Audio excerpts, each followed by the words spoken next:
what I wanted to ask in relation to this, for instance, in the science of being and art of living, you spoke of those who have, shall we say, related psychic experiences, or those who attempt to surrender themselves to God through the spirits. And also, you spoke earlier today of persons who involve their mind in things like music. Rather than attempting to reach the field of being through transcendental meditation, they may try to do this through other things, other ways, other means.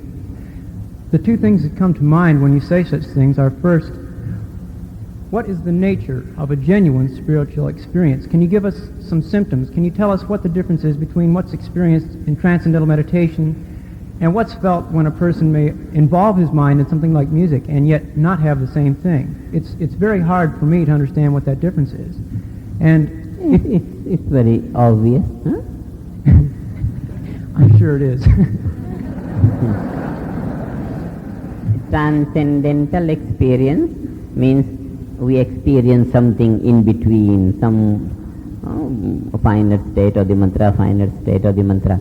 And in this sequence, we come to experience the finest state of the mantra and then transcend that, and that is that vastness, unboundedness, unrestrictedness, pure awareness. I am awake inside, there is nothing. That is spiritual experience. That is spirituality. That is absolute area of our life. All these 2-3 days we have been expressing that in different words. That is called spiritual experience. One other question then, to relate to what was asked earlier, is transcendental meditation the only way? Is it possible that a person could experience the eternal bliss of being through some other way, any other way? Because being is an all-time, omnipresent reality, anyone can experience it in any way. When sap is the reality of all this, then the leaf can experience the sap, the stem can experience the sap, the petal can experience the sap. But when we want to pick up the best way, then the best way will be that which will be most natural, most effective, if possible, without effort. If there could be a way which in its character is way less, then that will be our way. A way less way which delivers the goal to us where we are is our way, and that will be the way.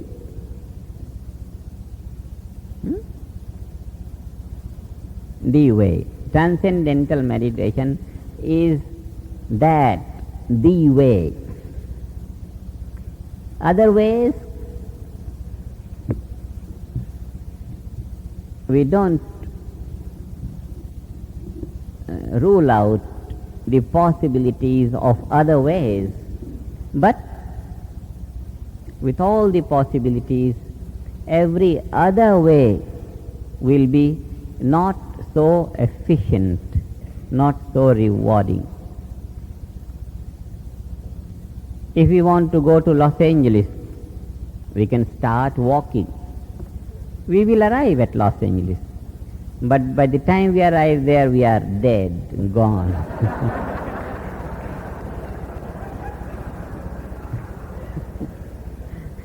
Walking 3,000 miles, we can do it, but the time it's done, it has done us. So there is a way of walking which will do away with us.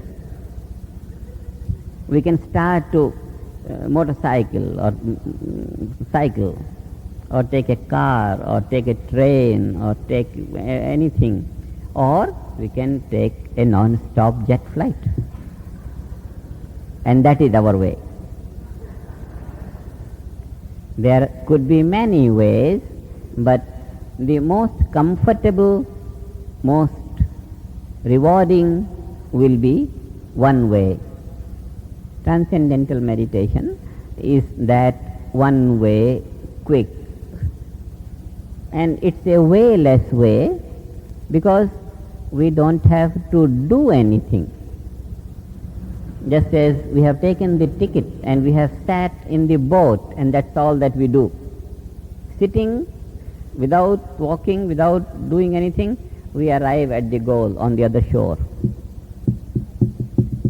So it's the effortless way, natural way, and therefore most pleasant and quickest way.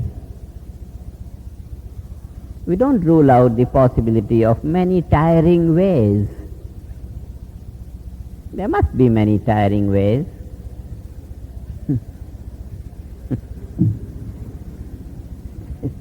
Without meaning to belabor the point, some of these other things that a person can experience are, you spoke when we left one session of discussing the possible obstacles to meditation. A lot of people see some of these other ways as obstacles to it. Could you possibly explain the dangers of trying to take something else, or how this might preclude the possibility of arriving at being, even though it isn't the best way? See, when we have taken a boat, better we don't try to go faster. And to be in one boat is safer than to try to have one foot in the other boat which is passing by.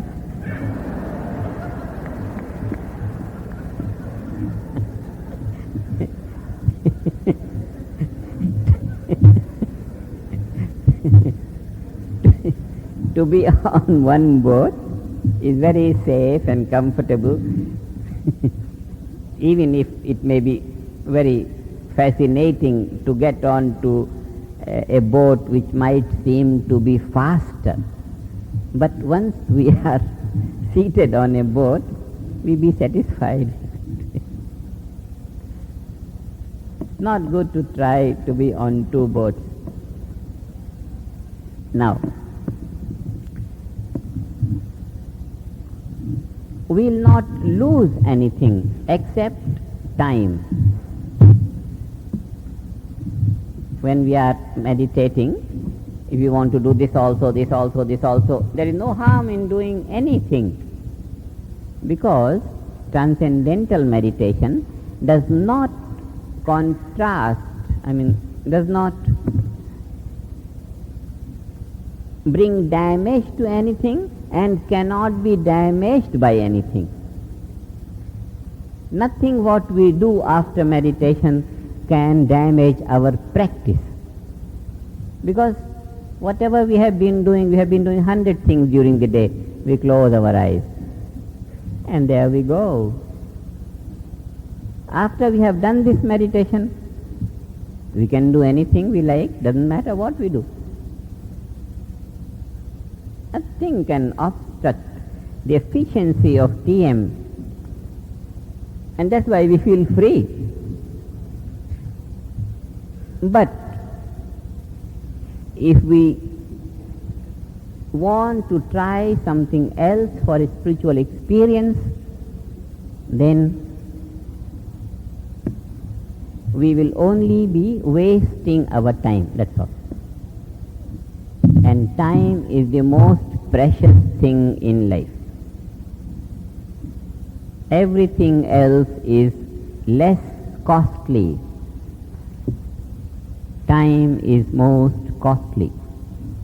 One moment gone, and billions of dollars and pounds will not bring it back to us. $1 billion gone, multi-billion can come back any time we want. But one moment gone, cannot be brought back by us by any power whatsoever. Time is the most precious element with us, and therefore we use our time on the basis of priorities. Priorities, very, very important. What is first priority for us? In that we spend our time. What is second priority? Less than that time we spend on that. Third priority, less than that we spend in that. If we don't have anything to do, then we rest. But time being most valuable, we don't amuse ourselves in very other kinds of spiritual practices, because the most natural, spontaneous, effortless, and therefore most efficient is TM. Anything other than this will be less effective, will require some effort, will require some strain. Here we are on a process of release, freedom. Any other thing will need concentration, control, or making a mood, something emotional, feeling, anything, intellectual, analyzing, maintaining self-awareness, some such thing which is not natural. It's artificial, make-ups. And therefore, for spiritual development, TM is enough. For enrichment of material glories in life, whatever line we have taken, we just can proceed on that, devote our time on that.